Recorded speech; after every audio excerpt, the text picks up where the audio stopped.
Les Vases du Cey, tome 6. Le fils d'Éléonore. Suite.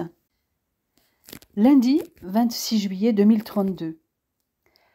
Pendant leurs vacances à Ischia, Alex ne s'était pas trop inquiété. Leurs activités étaient plutôt calmes, entre randonnées, paddle et câlins dans les petites criques isolées. Elena et Alex étaient des pros du paddle et lorsqu'ils apparaissaient tous les deux sur la plage, il ne manquait pas d'admirateurs des deux sexes. Mais la silhouette mince et musclée de la jeune femme déclenchait immanquablement des sifflements admiratifs, qu'elle porte un bikini sexy ou une brassière et un short en jean. Ils étaient arrivés à Nazaré la veille au soir, et Alex n'avait plus l'esprit aussi tranquille. Certes, ils étaient là pour surfer, mais il connaissait son Elena par cœur. Elle était aussi casse-cou que lui, et son excellent niveau de surf pouvait lui faire prendre des risques. Mais elle le rassura très vite, en lui promettant de ne pas aller au-delà de ses limites. De plus, les vagues n'étaient pas aussi fortes que pendant la période d'octobre à mars. Le couple se rendit dans l'école de surf qu'avait fréquentée Éléonore lorsqu'elle était adolescente, et ensuite avec François. L'école n'était plus dirigée par Raphaël et Annabella, les amis des parents d'Alex, avec qui le jeune urgentiste avait appris à surfer gamin, mais par leur fils Thiago, qui avait juste 1 an de plus. Tous deux étaient devenus copains et avaient surfé ensemble presque chaque année. Elena, elle, avait fait ses armes dans les Landes. « Alex !» s'écria le directeur de l'école. « Eh bien, dis donc, ça fait un bail !»« Salut, Thiago. C'est vrai, je ne suis pas revenu depuis 2029. »« Mais apparemment, tu as changé de nana, » ajouta Thiago plus bas. « Elle ressemble un peu à celle que tu avais amenée il y a 3 ans, mais elle est beaucoup plus jolie, en tout cas plus souriante. »« Thiago, je te présente Elena, ma femme. »« Ma femme ? Alors ça y est, tu t'es laissé piéger ?» dit le Portugais plus bas. « Tu risques de regretter, croisant un célibataire et heureux de l'être. » Puis le dirigeant de l'école de surf se tourna vers Elena pour lui serrer la main. « Enchanté de faire ta connaissance, Elena. Oh, excuse-moi, je peux te tutoyer ? » ?»« Bien entendu. Alex m'a beaucoup parlé de toi. On peut même peut-être se faire la bise, » répondit la jeune femme avec son plus beau sourire. « Ah, mais moi, je ne demande pas mieux. » Séance tenante, la jeune femme lui claqua une bise sur chaque joue. Thiago, surpris, regardait Alex du coin de l'œil. Ce dernier affichait un sourire radieux. « Le moins qu'on puisse dire, c'est qu'elle est beaucoup plus chaleureuse que l'autre. Alice, si mes souvenirs sont bons, qui t'avait bien pourri tes vacances, soit dit en passant, » dit Thiago à l'oreille de son ami. « Pas la peine de faire des messes basses, Thiago, » intervint Elena. « Alex m'a parlé d'Alice. Nous ne lui cachons rien. D'ailleurs, comment a-t-elle gâché ses vacances ?» Thiago ne se fit pas prier pour dire ce qu'il avait pensé d'Alice, et il ne mâcha pas ses mots. D'abord, elle ne m'appréciait pas. J'ignore pourquoi. C'était réciproque, ceci dit. Jamais un sourire, jamais un mot gentil. Il aurait fallu qu'Alex reste collé à elle sans arrêt, à l'emmener où elle voulait, quand elle voulait. Autant dire que quand il venait passer un peu de temps pour surfer, elle tirait une gueule pas possible. Elle ne surfait pas, alors lui n'avait pas le droit. La pire chipie que j'ai jamais vue de ma vie. Ah, à ce point. Alors, j'ignore si je suis une chipie ou non, mais en tout cas j'adore surfer, et je n'empêcherai certainement pas Alex de le faire. Et d'ailleurs, j'ai besoin de m'équiper. Si tu veux, tu peux aller voir Lucinda, elle va s'occuper de toi. Ok, à plus. Je vous laisse entre hommes. Elle s'éloigna de sa démarche dansante, suivie du regard par les 2 hommes, captivés par la mince silhouette vêtue d'un top blanc en broderie anglaise et d'un short en jean. Eh bien, dis donc, rien à voir avec l'autre. Mais, Elena, ce n'est pas celle dont tu parlais sans arrêt en 2028 et qui t'avait quitté à la suite d'une soirée trop arrosée ? Oui, c'est elle, la femme de ma vie. Je l'ai enfin retrouvée, par hasard à Grenoble, et épousée quelques mois plus tard. Et elle t'a pardonné ? Parce qu'on dit toujours que du rafistolé, ça ne vaut pas du neuf. Elle a surtout découvert que je n'avais jamais voulu la tromper, que j'avais trop bu et que j'avais été piégée. Je n'avais jamais réussi à l'oublier, et elle non plus. Je n'ai jamais aimé qu'elle, Thiago. Oh, ça je le sais, tu me l'as assez répété. Ça faisait à peine 4 mois que tu vivais avec cette mijaurée d'Alice, et tu ne me parlais que d'Elena. Elena par-ci, Elena par-là. Je comprends mieux maintenant que je l'ai vue. C'est une vraie bombe. Et cerise sur le gâteau, elle a l'air sympa. Et pas prétentieuse comme l'autre. Tu verras, tu ne peux que l'aimer. Moi, je l'aime comme un fou depuis juillet 2024. La vie nous a séparés, mais depuis que nous nous sommes retrouvés, je suis chaque jour plus amoureux d'elle. Elle me comble sur tous les plans. Je vois, le mec est complètement accro. Moi maintenant, j'attends de la voir sur un surf. Je ne l'ai jamais vue surfer, mais c'est une sportive. Elle me suit dans tous les sports. Ski, ski de rando pédestre ou à raquette, canyoning, trail, alpinisme, et elle est increvable.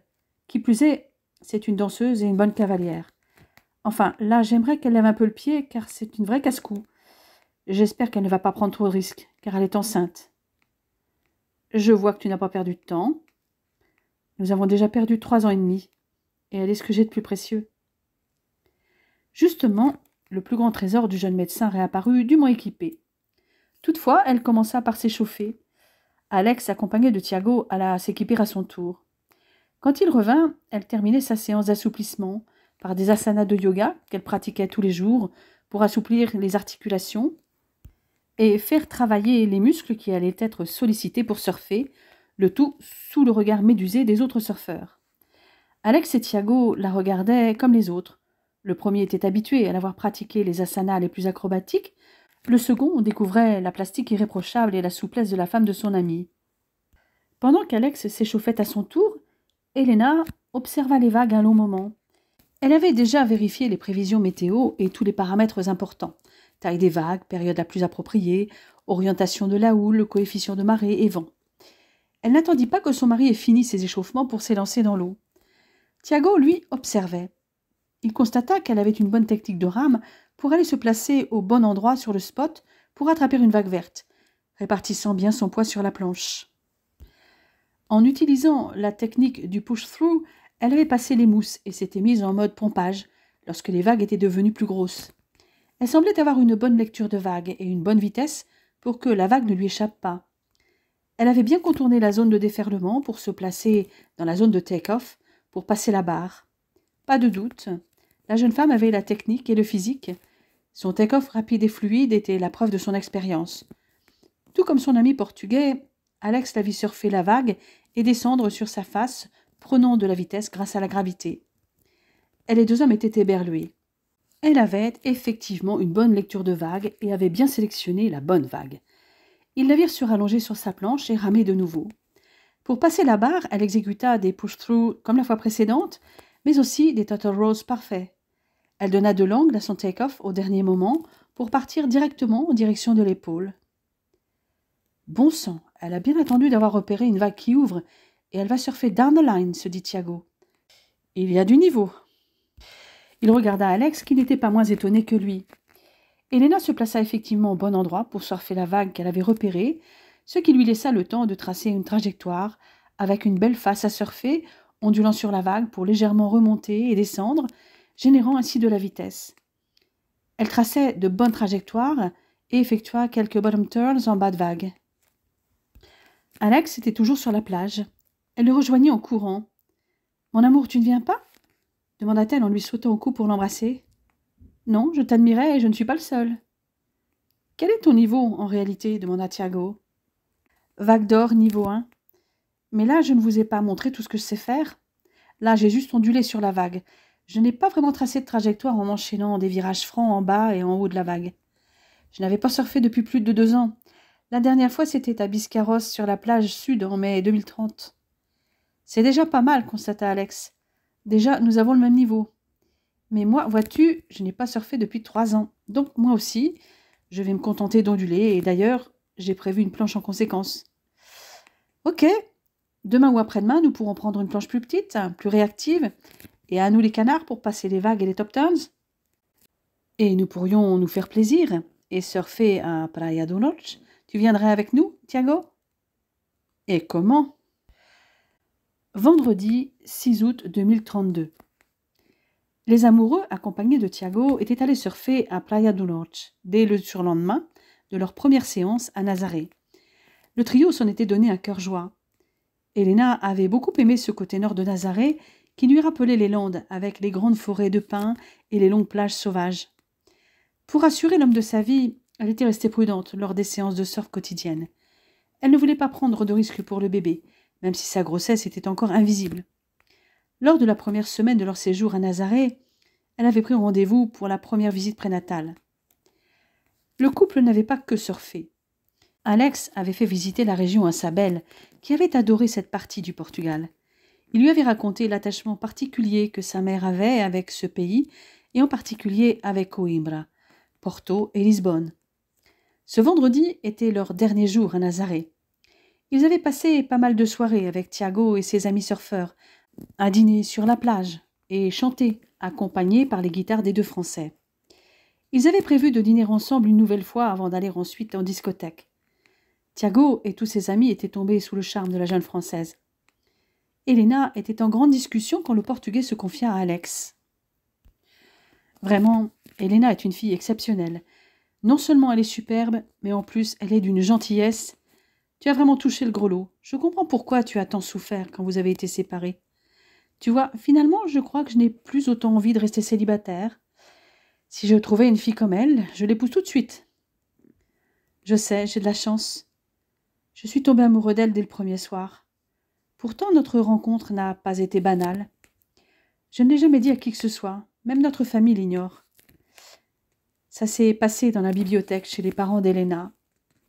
J'étais amie avec son frère, qui était dans la même promotion que moi en médecine. Nous étions une vingtaine d'étudiants à fêter notre passage en 3e année. Je suis entrée dans la bibliothèque avec une nana de ma promo qui m'avait chauffée. C'était le seul coin tranquille où nous pouvions faire l'amour. Toutes les chambres étaient déjà prises. C'est vrai qu'il y a quelques années, tu collectionnais les coups d'un soir. Eh bien, j'ai sauté cette nana qui me collait sans arrêt depuis un moment. Quand nous avons terminé, elle avait envie de danser et moi j'ai préféré rester au calme dans la bibliothèque. Je me croyais seule, puis j'ai entendu rire et j'ai découvert Helena, qui n'avait rien vu mais qui avait tout entendu. Non, pas possible. Si. La première fois que j'ai rencontré la femme de ma vie, je venais de baiser avec une autre. Mais passé les premiers instants de gêne dans cette bibliothèque, avec elle, le courant est tout de suite passé. Je me sentais libre d'être moi-même. Je me suis confiée à elle comme je ne l'avais jamais fait à qui que ce soit depuis la disparition de mes parents. À partir de ce moment, il n'y a plus eu qu'elle. Pendant près de 6 mois, je n'ai pas touché une seule fille et je ne voulais qu'elle, et elle n'avait que 17 ans. Nous avons fini par craquer, enfin disons que c'est elle qui a craqué, car elle est venue me rejoindre dans ma chambre le soir du 1er janvier 2025. Chaud lapin comme tu es, tu as tenu 6 mois. Pour elle, oui. Mais crois-moi, ça valait le coup d'attendre. Helena revenait vers eux. Bien que vêtue d'un simple débardeur blanc et d'un pantalon rouge, des créoles argentés aux oreilles et ses cheveux châtains éclaircis par le soleil, elle était splendide. Alex la regardait éperdu d'amour, un regard qui n'échappa pas à son ami Tiago. « Que complotez-vous tous les deux » demanda-t-elle en s'installant sur les genoux d'Alex. « Tu vas peut-être m'en vouloir, mais je racontais à Tiago, pour lequel tu es la femme idéale, comment nous nous étions rencontrés. »« Ah » s'exclama-t-elle. « La bibliothèque ?» Jusque-là, c'était notre secret. Tant pis. Mais je ne t'en veux pas. Je t'aime trop pour ça, répondit-elle en lui entr'ouvrant les lèvres pour un baiser fougueux. Elle se tourna ensuite vers Tiago. J'avais entendu parler d'Alex par mon frère. Je connaissais sa réputation et elle n'était pas usurpée. La fille à qui il a fait l'amour ce soir-là, pendant que je m'étais ratatinée dans mon fauteuil, a bien pris son pied comme en témoignaient ses gémissements. C'est comme ça que j'ai eu la confirmation qu'il était un très bon coup, même si je n'y connaissais rien à l'époque. Mais ce n'est pas de cet Alex-là que je suis tombée amoureuse. C'est lorsque j'ai découvert le véritable Alex, avec ses fêlures, en discutant avec lui pendant une balade à cheval, que je suis vraiment tombée amoureuse. Même si déjà dans la bibliothèque, j'avais eu un énorme coup de cœur. Le trio rejoignit ensuite le reste du groupe. Il était l'heure d'aller danser, et les Portugais découvrirent l'autre facette du couple Vasse. Lundi 9 août 2032. Helena commençait son dernier stage en SMUR. Volontairement, l'encadrement l'avait affectée à une autre équipe que celle d'Alex. Comme il n'y avait pas encore eu d'appel, Justine Baucher, sa tutrice IAD, avait eu le temps de lui expliquer le fonctionnement du SMUR et présenter l'équipe du jour, le médecin Pascal Lapierre et l'ambulancier. Vers 9 heures, ils avaient été appelés pour aller à la Mure, à 40 km de Grenoble, chercher une petite fille présentant une appendicite compliquée d'une péritonite, afin qu'elle soit opérée aux urgences pédiatriques du CHU. Le médecin du service les attendait et les mena jusqu'à la chambre de l'enfant, dont le père était présent. « Bonjour monsieur, je suis le médecin du SAMU, dit Pascal Lapierre en s'adressant au papa. « Bonjour, ça va ?» dit-il à la petite en se mettant à sa hauteur. « Je suis le médecin du SAMU, tu sais, le médecin dans les ambulances. T'as très mal au ventre ?»« Elle a une contracture, intervint le médecin du service. Pascal continua à s'adresser à la petite fille. « Tu sais ce qu'on va faire ? On va descendre à Grenoble, d'accord ? Tu vois où c'est, Grenoble ?» La fillette fit signe que oui. « On va descendre avec l'ambulance à Grenoble, d'accord ? Allez, je ne vais pas t'embêter plus longtemps, dit-il en se relevant. Donc, on va te changer de lit. T'as encore mal ? Demanda-t-il en lui caressant la joue. Oui. Ok, poursuivit-il en regardant son confrère. Donc, contracture. L'écho est confirmative. Il y a un syndrome inflammatoire avec une CRP à 239. Donc, on a une bonne péritonite là. L'urgentiste regarda de nouveau la petite malade. « On va te donner un médicament pour avoir moins mal. D'accord, hein ? Ça va aller mieux pendant la route, parce que ça doit être très, très dur pour toi, je sais. Et puis on va te donner un petit nounours pour la route. Tu vas pouvoir lui faire un petit câlin. Allez. » L'ambulancier transféra la fillette de 3 ans sur le brancard. Donc, on configure. La tutrice laissa Elena gérer. Elle accrocha la poche de soluté au pied à perfusion, puis donna un petit nounours à l'enfant. « Tiens, un petit doudou pour te consoler. »« Les attaches ne sont pas trop serrées, Emma ?» demanda-t-elle à la petite fille. « Ça va comme ça ?» Pendant ce temps, le médecin faisait ses prescriptions. Elena avait déjà commencé à préparer un pochon de 50 millilitres et n'attendait plus que la dose de médicaments antalgiques à ajouter. Elle avait déjà installé le scope et le saturomètre sur le petit index de l'enfant, le fixant avec un petit sparadrap nounours. Donc, 17 kilos, ça fait 1 milligramme. On va commencer avec 1 milligramme. Emma, si tu as très très mal, il faut que tu nous le dises, d'accord ? On est là pour s'occuper de toi et faire en sorte que ça aille mieux, parce que ça doit être difficile pour toi. Une fois conditionnée, la petite fille fut emmenée jusqu'à l'ambulance. « Tu vas te mettre à côté d'elle ?» dit Pascal Lapierre à Elena. « Ou tu veux que ce soit moi ?»« Comme tu veux, répondit-elle, mais je veux bien. »« C'est drôle, les femmes et leur instinct maternel, dit-il en se moquant. C'est pas la même chose quand le patient a 89 ans, ajouta-t-il en riant. Tu veux peut-être être maternée aussi, répondit-elle sur le même ton. Mais je laisse ma tutrice gérer dans ce cas. Je ne peux m'occuper que d'un patient à la fois. Le médecin sourit et se retourna vers la fillette. Emma, tu n'as jamais entendu le pimpon? Jamais? Tu sais la sirène, quand elle fait pimpon, pimpon. T'as déjà entendu ça ou pas? Eh bien là, on va mettre le pimpon.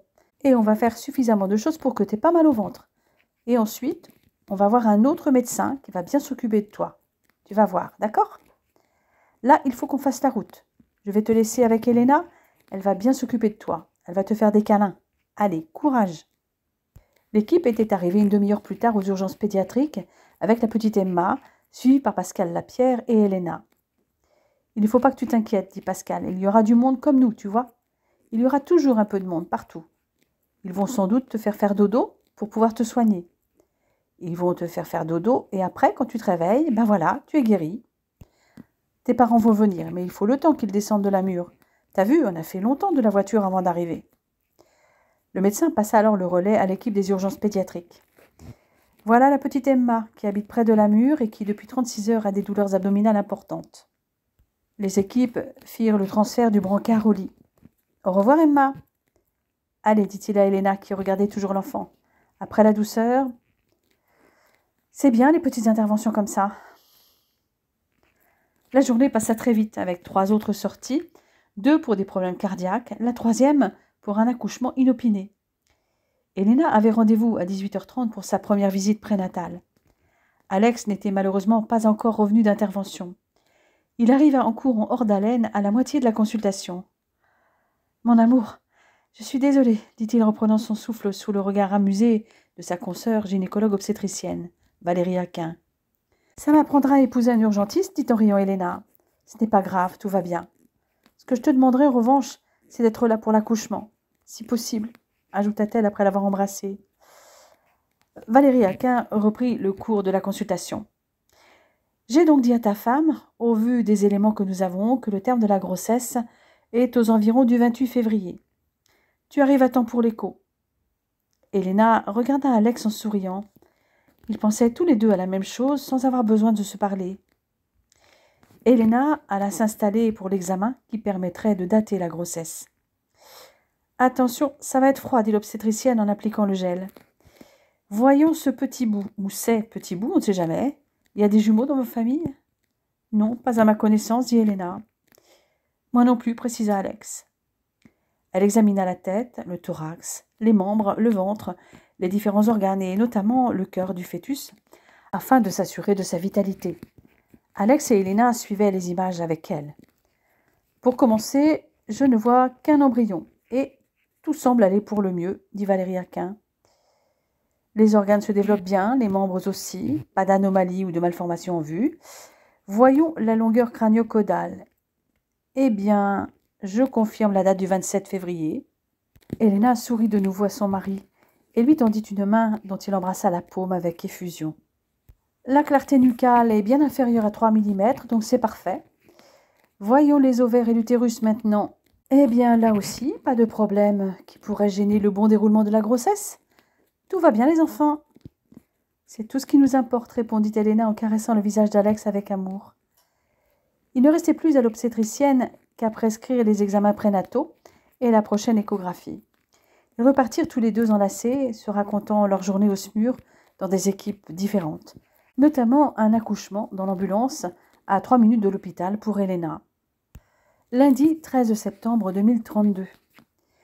Toute cette journée, Elena avait fait partie de l'équipe d'Alex. Il n'avait pas manqué d'occupation. Vers 16 heures, il y eut un nouvel appel pour un trauma crânien avec perte de connaissance chez une personne d'une 40aine d'années. À l'arrivée, les pompiers étaient sur place. « Il a un saignement important à l'oreille droite, c'est pour ça qu'on vous a appelé », dit un des 2 pompiers restés auprès du blessé. « Il y a un œil qui n'arrive pas à ouvrir. La pupille gauche est réactive. Sinon, au niveau des jambes et du bassin, à la palpation, on n'a rien trouvé. »« D'accord, » répondit Alex. « Tu me laisses juste ta place, je vais l'examiner rapidement. On va le mettre sur le brancard dans le VSAV. On sera à l'abri. Ok ? Il a besoin d'oxygène ? Il désature sans oxygène ? Il est descendu à 95 sans oxygène, répondit le pompier. 95, c'est encore normal. En fait, il s'est vautré tout seul ? Oui, apparemment. Il était en scooter, en moto ? En scooter. Il allait vite ? Non, pas tant que ça. Si on vous a appelé, c'est surtout pour le saignement d'oreille. Ok, on va voir de près. Tu t'occupes de la tête ou tu veux que je le fasse ? Je veux bien que tu le fasses. Ok, prêt pour la tête ? Attention pour lever, dit le pompier. Levez. L'équipe du SMUR et 2 pompiers le transportèrent sur le matelas coquille jusqu'au VSAV. Restez allongé, monsieur. On vous met dans l'ambulance à l'abri. En tout cas, il est conscient, dit le jeune médecin à Elena. Alex commença à examiner de plus près le patient. Je ne sais pas si c'est un caillot qui est tombé dans l'oreille depuis sa grosse plaie. Non, n'enlevez pas ça, criait Elena au patient qui essayait d'arracher sa perfusion. C'est quoi votre date de naissance ? Il faut nous parler, c'est important. Ouais. C'est quoi votre date de naissance ? Insista la jeune femme. 14/5/89. Super. Tu as ton téléphone sur toi ? Demanda Alex. Oui. On l'emmène au SAU Chir ? Elena se contenta de son hochement de tête et composa le numéro de la régulation. Alex Vasse pour son bilan, annonça-t-elle au médecin du SAMU, et elle passa le téléphone à Alex. Oui, c'est Alex. Bon, traumatisé crânien, pas si grave que ça. Glasgow à 13. Il y a effectivement un trauma avec un hématome des 2 paupières, une plaie cruciforme au niveau du front à droite. Ok, direction SAU Chir donc. Oui. Entendu, bonne route.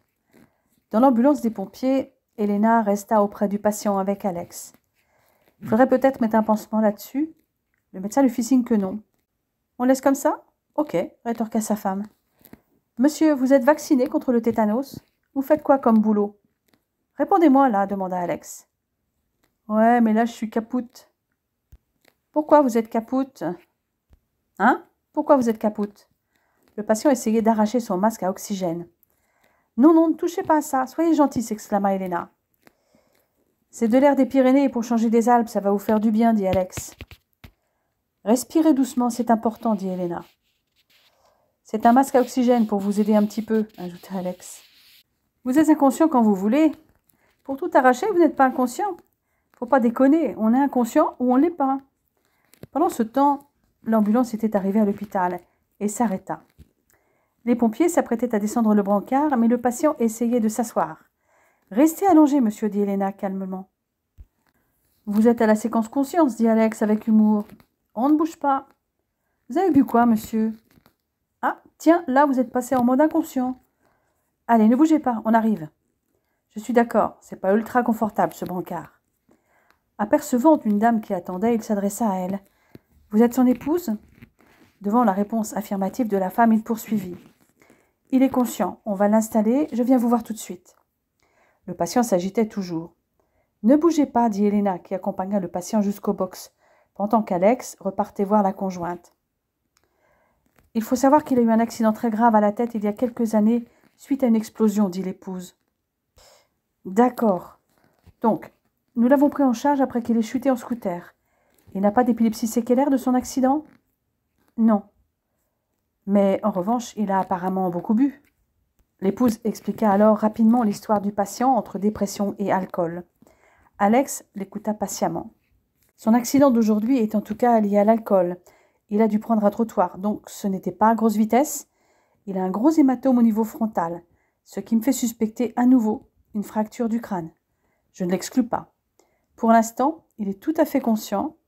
Je pense qu'il est shooté parce qu'il est alcoolisé. Donc c'est un peu difficile de savoir quelle est la part du choc et quelle est la part de l'alcool. Je pense qu'il y a beaucoup d'alcool, parce qu'il est tout à fait capable de nous dire son adresse, sa date de naissance, de nous envoyer promener quand on demande des précisions, ajouta Alex avec un sourire, et de dire qu'il est fatigué, qu'on l'enquiquine. C'est plutôt bon signe, ça. Ceci dit, c'est le scanner qui va nous dire. Après, ça n'exclut pas une fracture du rocher. On peut avoir toute sa tête et avoir une fracture du rocher, heureusement sans que le cerveau soit atteint. Merci, docteur. Je vous en prie. Alex retourna vers son équipe et les infirmiers des urgences et aida au transfert du patient sur un lit et transmit les informations à son collègue. Accompagné d'Helena, Alex retourna voir les pompiers et leur fit part de ce qu'il pensait du blessé. En tout cas, avec l'hématome aux 2 paupières, c'est sûr qu'il a le crâne fracturé. Ah bon, fit l'un des pompiers. Oui, ça fait fracture de la base du crâne. Il a dû se prendre le trottoir en plein front. Il est costaud quand même parce qu'il commençait à se réveiller. Avec ce qu'il s'est pris dans la tête.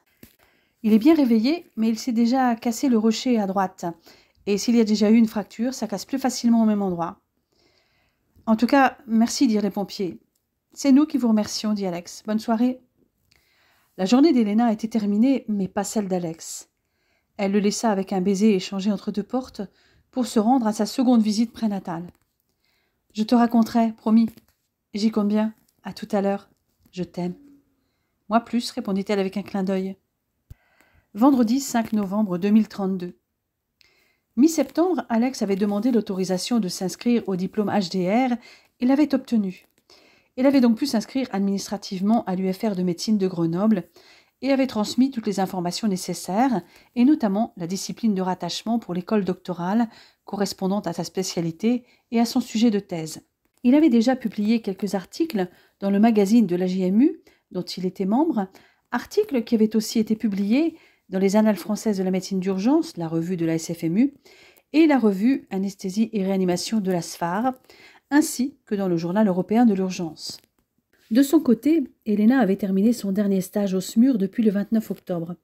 Tous les équipages avec lesquels elle avait travaillé pendant 8 semaines étaient unanimes sur ses compétences techniques et relationnelles. Elle faisait toujours preuve d'un grand sang-froid, savait gérer les situations les plus complexes, notamment au niveau relationnel avec les patients difficiles ou les familles angoissées ou agressives. Sa dextérité était remarquable, et quand cela avait été nécessaire d'intuber des patients même difficiles, les médecins l'avaient souvent laissé faire. Tous voulaient l'avoir dans leur équipe, et son mari n'était pas le moins enthousiaste. Avec ce stage, elle avait aussi terminé sa formation. Elle avait obtenu son diplôme brillamment et était donc désormais infirmière anesthésiste. Elle avait demandé un poste partagé entre un bloc et le SMUR au CHU de Grenoble et avait obtenu satisfaction. Elle avait fait ce choix stratégique pour continuer à pratiquer l'anesthésie et pouvoir aussi faire du SMUR. Elle avait donc commencé dès le 2 novembre au bloc d'orthopédie, bloc qu'elle occuperait jusqu'à son congé maternité prévu le 14 janvier. Plusieurs fois, pendant son stage au SMUR, elle avait travaillé avec Alex. Une intervention, cependant, leur avait laissé un goût amer. Ils étaient intervenus auprès d'un patient présentant une dissection aortique et avaient réussi à le ramener vivant pour qu'il soit pris en charge au bloc, ce qui en soi était déjà rare. Mais le patient avait ensuite présenté une défaillance cardiaque sur une hémorragie suite à une rupture d'un anévrisme de l'aorte. Alex avait tout de suite fait le bon diagnostic. Et comme Elena, il avait voulu y croire. Même s'ils savaient tous deux que tant que l'abdomen était sous pression, ça évitait que ça saigne. Mais lorsqu'on incisait, souvent, ça pétait. Lorsqu'ils avaient vu le patient, ils voyaient clairement le sang pulser à travers l'abdomen. Ils avaient tous les deux eu les boules, tout comme Pascal Lapierre qui était à la régulation avec eux, quand ils avaient appris que le patient était mort. Le patient était conscient, il s'était donné à fond, et en plus, ils avaient dit à la famille de ne pas s'inquiéter, qu'ils allaient s'en occuper. Alex avait eu de la sympathie au premier contact avec ce patient, bien qu'il n'ait pas dit grand-chose et qu'il l'ait même engueulé parce qu'il avait mal au ventre. Ce patient, ses proches autour l'avaient touché. Il avait vraiment espéré, et le décès sur la table d'opération avait été une grosse déception. Il en avait parlé avec Elena et Pascal. Quelquefois, leur métier d'urgentiste leur semblait tellement désespérant, tellement ingrat, parce qu'il y avait tellement peu de vraies belles réussites, et il en arrivait à se demander si ça valait le coup de dépenser tellement d'énergie, de se donner tellement à fond pour si peu de résultats. Ces moments de découragement ne duraient pas. Ce métier était pour eux une passion, et ils n'envisageaient pas de faire autre chose. Alex, comme Elena, essayaient l'un comme l'autre de faire le break quand ils se retrouvaient chez eux, où ils avaient d'autres occupations. Mais cette intervention les avait marqués, et ils avaient eu besoin d'en parler en équipe.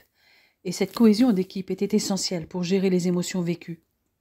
Les temps d'échange entre eux leur permettaient de mettre des mots sur ce qu'ils avaient vécu, que ce soit les faits, les sentiments et les émotions, leurs besoins différents pour chacun d'entre eux, pleurer, prendre du recul, être seul ou être pris dans les bras, etc. Pour Alex et Elena, ça avait été d'en parler et de se laisser aller dans les bras l'un de l'autre. Ils savaient qu'un jour ou l'autre, peut-être dès le lendemain ou la semaine suivante, des situations aussi difficiles allaient de nouveau se présenter. Quelque chose de plus agréable les attendait ce soir-là. Elena avait de nouveau rendez-vous pour sa 3e visite prénatale et l'échographie morphologique du 5e mois. Et cette fois, Alex était de repos. Il ne voulait pas rater un seul moment de cette consultation et de l'échographie la plus importante de la grossesse. Valérie Aquin commença par regarder les résultats des prélèvements sanguins qu'Elena et Alex avaient déjà vérifiés et contrôler l'absence de sucre et d'albumine dans les urines. « Monte sur la balance que je vois combien tu as pris. À vue de nez, pas grand-chose. 3 kilos. Effectivement, ce n'est pas beaucoup. Mais vu ton poids de départ, voyons, 57 kilos pour 1,77 m. Et si j'en juge d'après ton carnet de santé, tu n'as jamais été bien grosse. Tu manges normalement, j'espère. » « Je n'ai rien changé mes habitudes, répondit Elena, qui, à la demande de l'obstétricienne, évoqua sa journée type en termes de repas. Eh bien, tu dois faire partie de ces chanceuses qui sont minces naturellement. À part ça, pas d'essoufflement, de vertige, de fourmillement dans les jambes, de sensation de jambes lourdes? Rien de tout ça. Pas de saignements anormaux? Non, rien, je suis en pleine forme. Installe-toi que je t'examine. L'obstétricienne prit sa tension artérielle, mesura la hauteur utérine, avant de réaliser un examen vaginal pour vérifier l'état du col. De ce côté, tout va bien. L'écho maintenant. Alors, qu'est devenu notre petit bout depuis la dernière fois, dit Valérie Aquin. Avant que je commence, voulez-vous connaître le sexe de votre enfant?